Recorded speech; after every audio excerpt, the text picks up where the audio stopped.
ఇక varicose veins నుండి విముక్తి పొందండి. ఎవిస్ వాస్కులర్ సెంటర్ ఇప్పుడు మన KPHP లో గ్రాండ్ ఓపెనింగ్ ఏప్రిల్ 4వ తేదీన. తెలంగాణలో ఫోన్ ట్యాపింగ్ అంశం ప్రకంపనలు సృష్టిస్తోంది. రాజకీయంగా తీవ్ర దుమారం రేపుతోంది.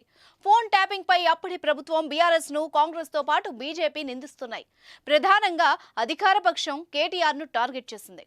హస్తం పార్టీ మంత్రులు కేటీఆర్ పై సంచలన ఆరోపణలు చేస్తూ విమర్శలు ఎక్కుపెట్టగా వాటికి కేటీఆర్ కౌంటర్ ఇచ్చారు. తెలంగాణ రాజకీయాలను కుదిపేస్తున్న ఫోన్ ట్యాపింగ్.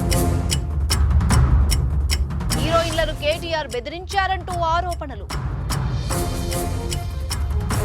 తప్పుగా మాట్లాడితే తాట తీస్తామన్న కేటీఆర్. పలువురు మంత్రులకు లీగల్ నోటీసులు. భయపడేది లేదంటున్న కాంగ్రెస్ మంత్రులు. Phone tapping issue political fight కి దారితీసింది. ఈ అంశంపై కాంగ్రెస్ బీఆర్ఎస్ మధ్య వార్ నడుస్తోంది.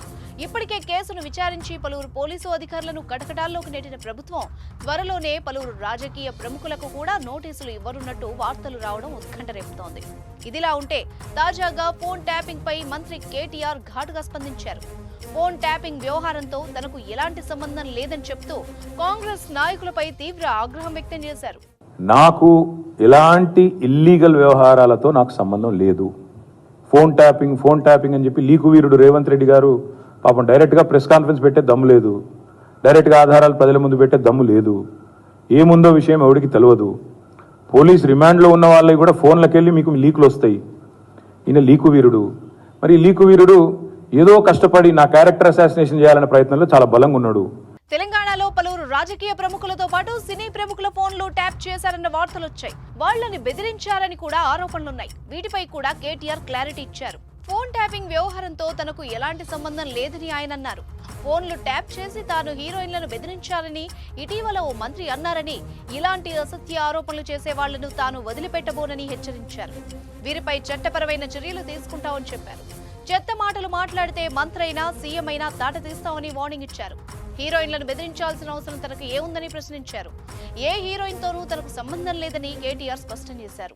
ఎవరో హీరోయిన్లను నేను బెదిరించిన అంటది ఆ మంత్రి. ఆమెకు నెత్తుందా లేదా నాకు తెలియదు. నాకు అంత కర్మ ఏంది, నాకు ఈ దిక్కుమాలిన పనులు చేయాల్సిన పరిస్థితి ఏంది. నాకు ఎలాంటి ఫోన్ ట్యాపింగ్ వ్యవహారంతో నాకు ఎలాంటి సంబంధము లేదు. ఈ అడ్డమైన మాటలు ఎవరైనా మాట్లాడితే, చెత్త మాటలు ఎవరైనా మాట్లాడితే వారు మంత్రి అయినా ముఖ్యమంత్రి అయినా తాట తీస్తాము. మరోవైపు కేటీఆర్ చెప్పినట్టుగా ఇప్పటికే ఫోన్ ట్యాపింగ్ వ్యవహారంలో పలువురికి లీగల్ నోటీసులు పంపించారు. మంత్రి కొండా సురేఖతో పాటుగా మహబూబ్ నగర్ కాంగ్రెస్ ఎమ్మెల్యే ఎన్ఎం శ్రీనివాసరెడ్డి, సిరిసిల్ల కాంగ్రెస్ నేత కేకే మహేందర్ రెడ్డిలకి లీగల్ నోటీసులు పంపించారు కేటీఆర్. వీరితో పాటు పలు మీడియా సంస్థలకు, యూట్యూబ్ ఛానల్స్ కి మరోసారి లీగల్ నోటీసులు పంపించారు. అయితే ఈ విషయంపై స్పందించిన కొండా సురేఖ ఆయన వ్యాఖ్యలకు భయపడేది లేదని చెప్పారు. తాను చేసిన వ్యాఖ్యలకు కట్టుబడి ఉన్నానని, లీగల్ నోటీసులు ఎదుర్కోవడానికి సిద్ధమన్నారు. ఇక రోజు రోజుకు ఫోన్ ట్యాపింగ్ వ్యవహారం కీలక మలుపులు తిరుగుతోంది. ఈ కేసులో అరెస్ట్ అయిన పోలీసు అధికారుల నుంచి విషయాల్ని రాబడుతున్నారు పోలీసులు. ప్రస్తుతం పొలిటికల్ టర్న్ తీసుకున్న ఈ కేసులో బీఆర్ఎస్ నేతలకు నోటీసులు ఇచ్చే అవకాశం ఉంది. ఈ క్రమంలోనే ఇరు పార్టీల మధ్య మాటల యుద్ధం జరగడంతో తెలంగాణ పాలిటిక్స్ మరింత హీట్ ఎక్కాయి. సుమన్ టీవీలో మీ పర్సనల్ అండ్ బిజినెస్ ప్రమోషన్స్ కోసం కింది నెంబర్కి కాంటాక్ట్ చేయండి.